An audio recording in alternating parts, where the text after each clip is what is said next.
Assalamualaikum warahmatullahi wabarakatuh. Terima kasih atas kesempatannya Pak Vicky. Di sini kami dari kelompok 6 ingin memaparkan materi tentang Partnership Formation Operation and Change in Ownership Interest. Nah, sebelumnya perkenalkan kelompok kami. Yang pertama ada Hikmatul Hasanah dengan NPM akhir 033. Lalu ada Eka Nur Afia dengan NPM akhir 036 dan ada Naswa Salsabila dengan NPM akhir 037. Lalu ada Halimatus Sa'diyah dengan NPM akhir 105. Baik, saya Eka Narafia. Di sini saya akan menjelaskan mengenai apa sih itu partnership atau persekutuan. Nah, partnership ini didefinisikan sebagai asosiasi dua orang atau lebih untuk menjalankan bisnis sebagai pemilik bersama demi keuntungan. Nah, di dalam persekutuan itu terdapat perjanjian, dan perjanjian tersebut itu harus menentukan yang pertama, jenis produk dan layanan yang akan disediakan dan detail lain tentang operasional bisnis. Yang kedua, hak dan tanggung jawab masing-masing sekutu dalam menjalankan usahanya. Yang ketiga, investasi awal masing-masing mitra termasuk nilai yang diberikan pada investasi aset non-tunai. Yang keempat, ketentuan investasi tambahan. Yang kelima, ketentuan penarikan aset. Yang keenam, rumus pembagian keuntungan dan kerugian. Dan yang terakhir, tata cara pembubaran persekutuan.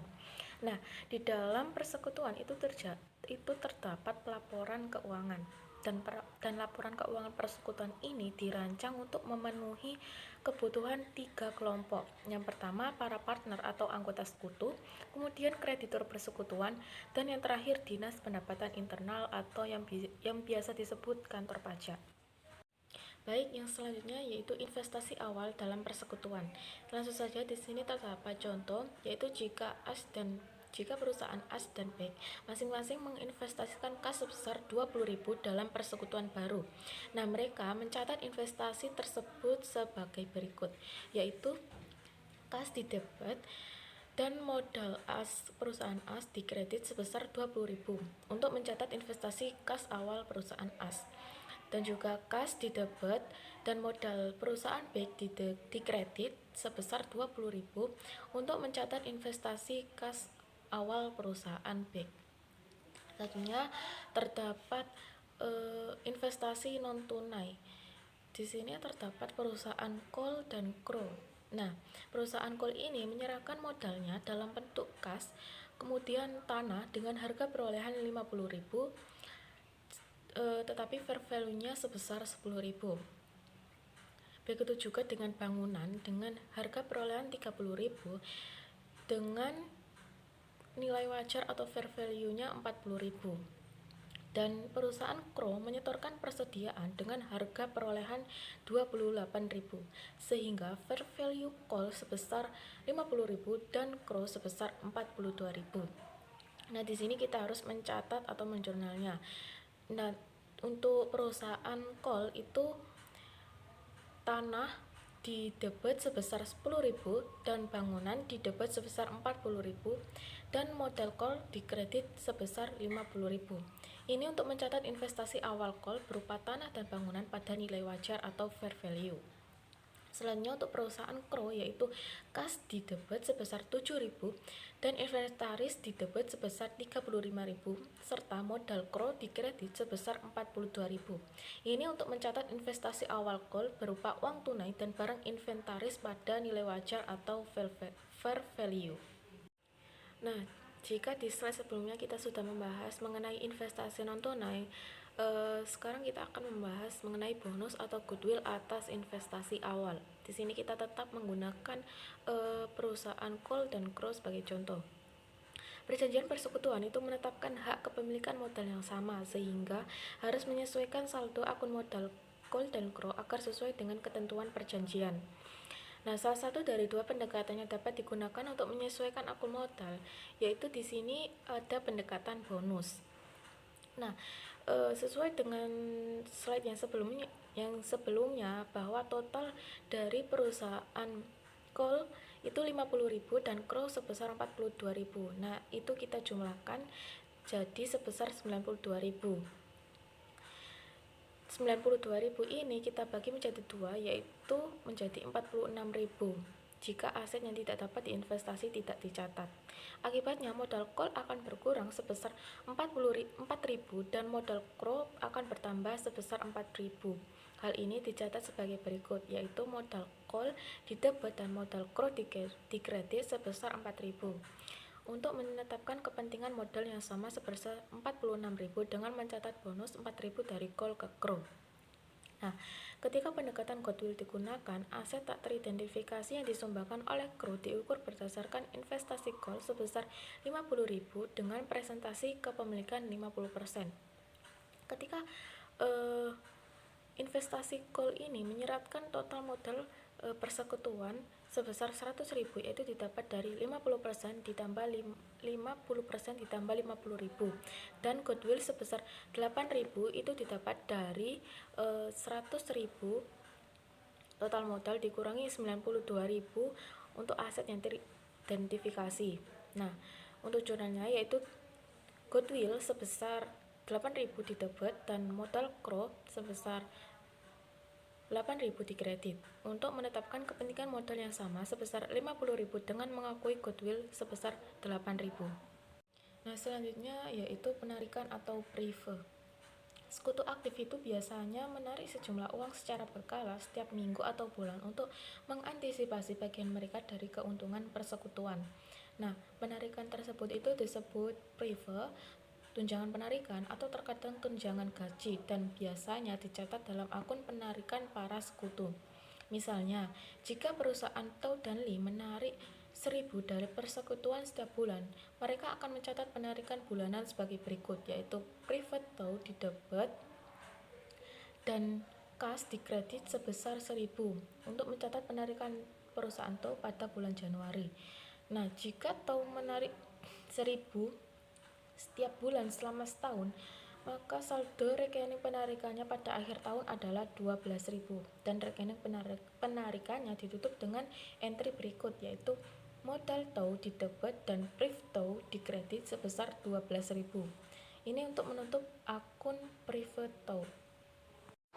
Operasi kemitraan.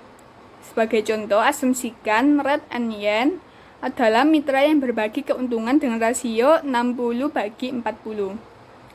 Terus ini ada Statement of Partners Capital for the year ended Desember 31 tahun 2016. Untuk capital balance Januari tanggal 1 2016 untuk Red adalah $40.000 dan untuk Yen adalah $35.000. Jadi totalnya adalah $75.000.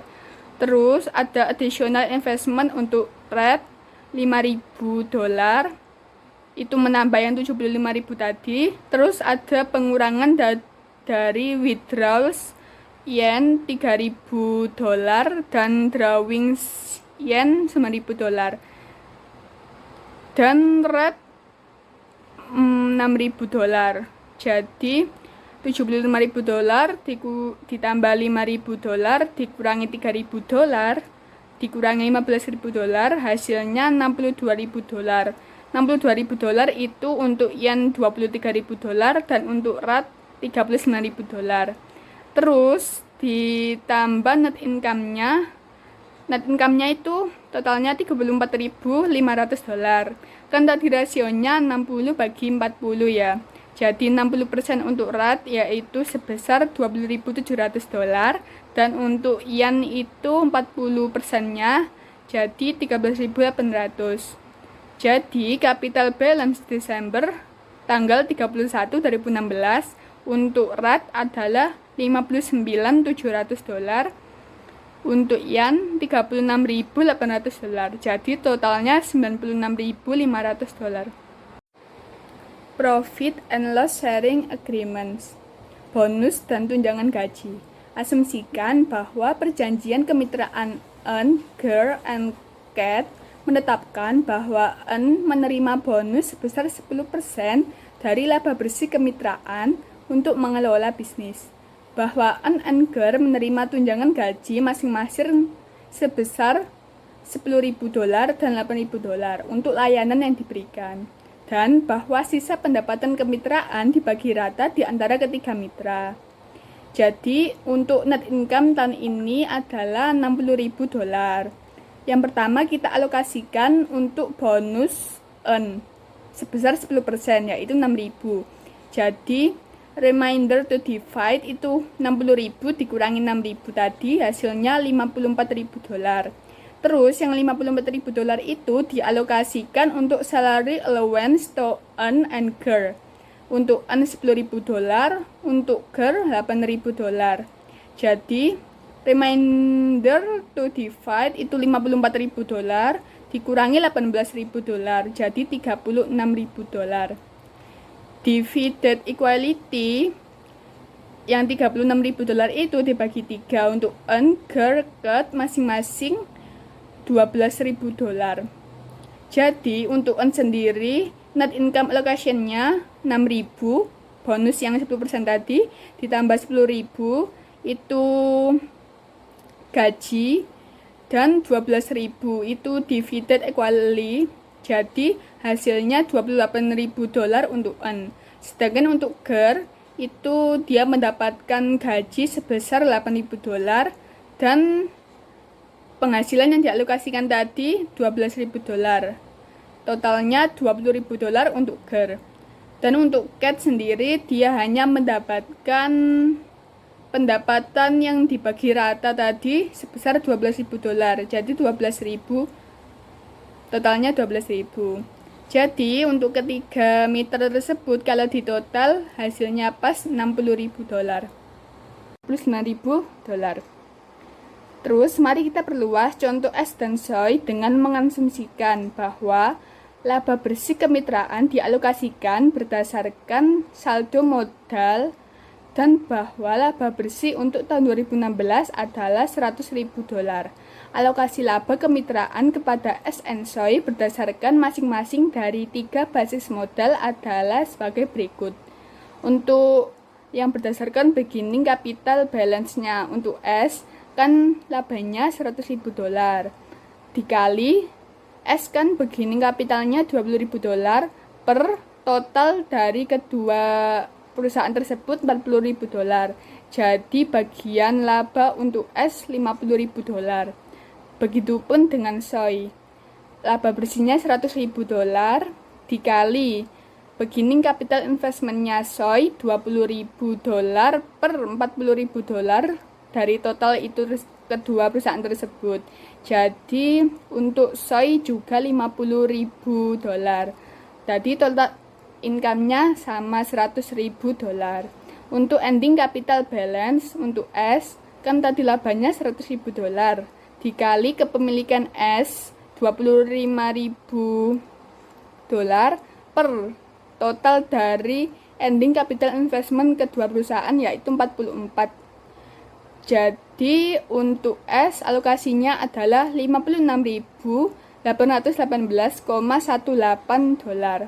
Untuk SOI $100.000 dikali kepemilikannya ending capital investment-nya 19 per 44 sama dengan $43.000 $181,82. Jadi kalau di total hasilnya $100.000.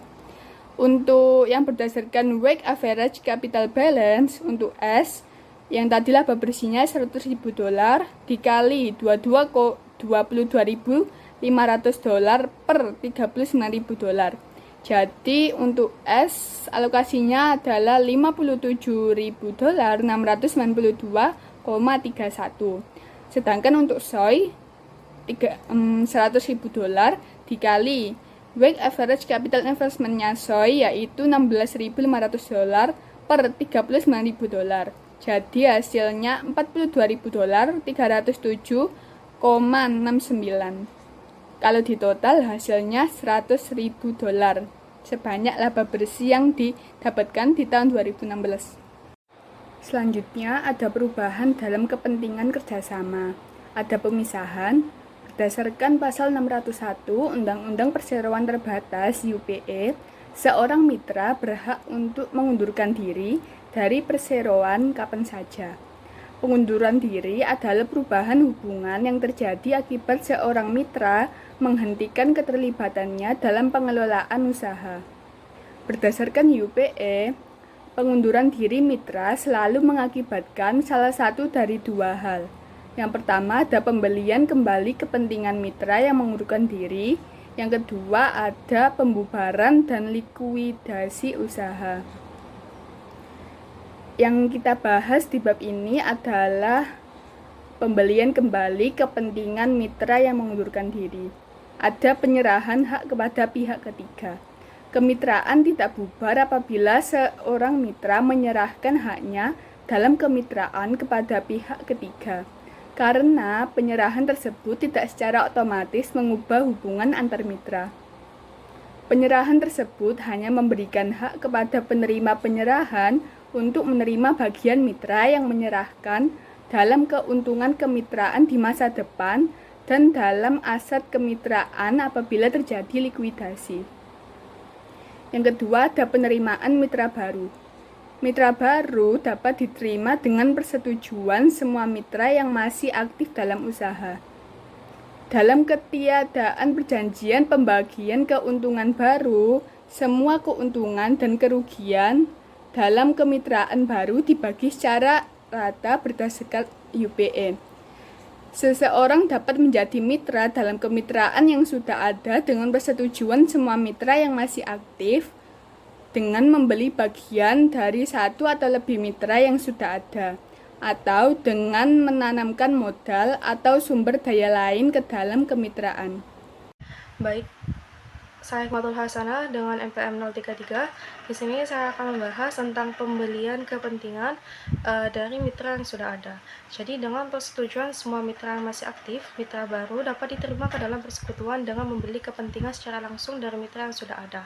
Nah, persekutuan lamanya akan dibubarkan, buku ditutup, dan perjanjian persekutuan baru mengatur kelanjutan operasi bisnis. Contoh kasus untuk modal dan pembagian laba rugi yang seimbang, ALF dan BAL masing-masing memiliki modal sebesar 50.000 dan berbagi laba maupun rugi secara merata. KOP kemudian membeli setengah kepemilikan ALF dengan harga $25.000 sehingga kepemilikan ALF berkurang menjadi 25%, BAL tetap 50%, dan KOP memperoleh 25%. Lalu pencatatan yang dilakukan adalah modal ALF di debit dan modal KOP di kredit sebesar $25.000. Hal ini untuk mencatat penerimaan KOP ke dalam kemitraan dengan pembelian setengah dari kepentingan ALF. Nah, dalam kasus ini kepentingan modal dan laba tetap seimbang sebelum dan sesudah masuknya KOP, sehingga aset bersih persekutuan lama tetap sesuai dengan catatan buku, sehingga tidak ada kebutuhan untuk revaluasi atau penilaian ulang. Baik, selanjutnya contoh kasus untuk modal dan pembagian laba rugi yang tidak seimbang. Nah, ALF memiliki saldo modal sebesar 50.000 dan BAL sebesar 40.000 dengan total modal untuk partnership lama adalah 90.000. Nah, tetapi keduanya membagi laba secara merata yakni 50-50. Nah, ketika KOP masuk dengan membayar 25.000 langsung kepada ALF, para mitra ini menyepakati bahwa setengah dari modal ALF dialihkan kepada KOP tanpa adanya penilaian ulang aset. Nah, dalam susunan baru modal ALF menjadi 25.000, BAL tetap 40.000 dan KOP 25.000. Nah, dengan total modal tetap 90.000. Akan tetapi, laba masa depan dibagi 25% untuk ALF, 50% untuk BAL, dan 25% untuk KOP. Kesepakatan ini meskipun terlihat adil sebenarnya tidak memiliki dasar yang kuat karena kepentingan modal dan kepentingan laba yang tidak seimbang baik sebelum maupun sesudah masuknya KOP. Baik, selanjutnya kita akan membahas tentang revaluasi dengan pendekatan goodwill. Nah, pada kasus ini, ALF dan BAL memiliki saldo modal masing-masing 50.000 dan 40.000 serta berbagi laba secara sama rata. Nah, KOP kemudian masuk ke persekutuan tersebut dengan membayar 50.000 langsung kepada para mitra untuk mendapatkan 50% kepentingan dalam modal dan laba persekutuan yang baru. Dengan demikian, ALF dan BAL masing-masing hanya akan memiliki 25% kepentingan, sementara KOP akan memiliki 50% lainnya. Nah, masuknya KOP ini menimbulkan pertanyaan mengenai penilaian aset persekutuan. Pembayaran KOP sebesar 50.000 untuk 50% kepentingan menyeratkan total valuasi persekutuan adalah $100.000. Karena sebelumnya aset bersih hanya tercatat sebesar $90.000, maka diperlukan revaluasi naik sebesar $10.000 agar nilai buku sesuai dengan nilai yang diimplikasikan. Revaluasi ini dapat dicatat dengan mendebit akun goodwill atau aset bersih yang dapat diidentifikasi sebesar $10.000 dan mengkredit modal ALF dan modal BAL sebesar 5.000 sesuai pembagian keuntungan mereka yang 50-50. Nah, setelah revaluasi kita dapat lihat di tabel, saldo modal ALF akan menjadi 55.000 dan BAL menjadi 45.000. Kemudian untuk menyesuaikan masuknya KOP, modal masing-masing ALF dan BAL ditransfer ke KOP sebesar 25.000. Dengan begitu, saldo akhirnya akan menjadi ALF 30.000 dengan persentase kepemilikan 30%, BAL 20.000 dengan persentase kepemilikan 20%, KOP 50.000 dengan persentase kepemilikan 50%. Baik, selanjutnya, sebagai alternatif, persekutuan dapat merapikan kembali saldo modal sehingga kepemilikan sesuai dengan laba yang dibagi. Artinya, off dan bal harus masing-masing memiliki 25% dan COP 50%. Nah, untuk mencapai hal ini, modal off dapat dikurangi 30 dan bal dikurangi 20 sehingga seluruh 50%-nya ini dialihkan ke COP. Jadi, pencatatan yang dilakukan adalah modal off di debit 30, modal bal di debit 20, lalu modal COP di kredit 50.000. Nah, hasil akhirnya adalah off $25.000 dengan persentase kepemilikan 25%, bal $25.000 dengan persentase kepemilikan 25%, dan COP $50.000 dengan persentase kepemilikan 50%. Selanjutnya kita bahas tentang non-revaluation atau non-revaluasi dengan pendekatan bonus. Nah, jika aset persekutuan tidak direvaluasi namun jumlah modal yang sama ditransfer kepada mitra baru, maka dicatat dengan jurnal modal off dan modal bal di debit sebesar 22.500 dan modal CAP di kredit sebesar 45.000. Artinya off dan bal ini masing-masing menyerahkan modal 22.500 kepada COP sehingga total modal yang diterima COP adalah 45.000. Meskipun COP membayar 25.000 tunai kepada masing-masing mitra lama dengan total 50.000, yang dipindahkan ke akun modal hanyalah 45.000. Dengan demikian masing-masing off dan bal menerima bonus sebesar 2.500 yang didapat dari selisih 25.000 tunai yang diterima dari COP dikurangi 22.500 modal yang diserahkan. Nah, setelah transfer, saldo modal akhirnya akan menjadi off 27.500 dengan persentase 30,6% kepemilikan, BALF 17.500 dengan persentase 19,4% kepemilikan, dan COP 45.000 dengan persentase 50% kepemilikan. Nah, selanjutnya jika off dan bal menginginkan agar modal tercatat mereka sesuai dengan pembagian laba baru, yakni masing-masing 25%, maka off harus mengalihkan 27.500 dan bal 17.500, sehingga COP tetap menerima total 45.000. Sehingga pencatatan yang dilakukan adalah modal off di debit sebesar 27.500, modal bal di debit sebesar 17.500, dan modal COP di kredit sebesar 45.000. Sehingga saldo akhirnya nanti off akan mendapatkan 22.500 dengan persentase 25%, bal juga 22.500 dengan persentase 25%, dan COP akan memiliki 45.000 dengan persentase kepemilikan 50%. Selanjutnya di sini ada pemutusan kemitraan yang berkelanjutan karena kematian atau pensiun. Yang pertama, definisinya yaitu terjadi ketika seorang partner pensiun atau meninggal dunia sehingga memerlukan penyelesaian dengan partner yang keluar atau ahli warisnya. Nah, aturannya yaitu menurut UPA, harga beli ditentukan berdasarkan nilai yang akan diterima partner seolah-olah aset dijual pada tanggal keluar dengan nilai lebih tinggi. Antara lain yaitu yang pertama nilai likuidasi aset atau nilai bisnis sebagai going concern. Nah, lalu untuk pencatatannya sendiri yaitu yang pertama tanggal valuasi atau tanggal dissociation. Lalu yang kedua ada saldo modal partner yang keluar direklasifikasi sebagai liabilitas. Lalu yang ketiga, bunga atau return lain sampai tanggal pembayaran dicatat sebagai beban. Lalu ada pembayaran kepada partner, yaitu partner yang keluar menerima jumlah sesuai saldo modal akhirnya.